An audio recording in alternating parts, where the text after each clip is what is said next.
7 গুণ বন্ধনী দেওয়া আছে 8 যোগ ক সমান 63 হলে ক এর মান কত?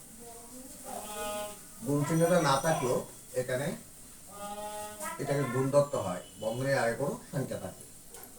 এবার এখানে বের করতে হবে ক এর মান।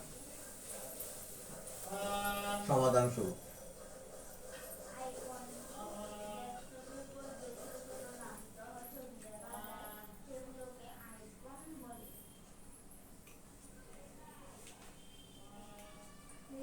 সাত, এটা হচ্ছে লম্বা হয়ে যাবে, তাহলে সহজ করতেছি অঙ্কটাকে।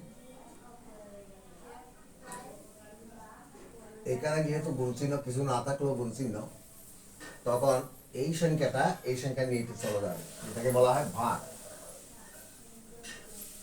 আরো একটা নিয়মে করা যায়, উভয় পক্ষকে 7 দ্বারা ভাগ করে।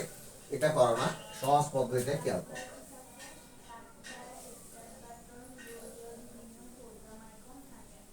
7 নং 63, 7-এর নামাতা গণলাম, পেলাম 7 নং 63, ভাগ করেছি। এবার এটা হচ্ছে সমান চিহ্ন, এটা ডান দিক, এটা বাম দিক।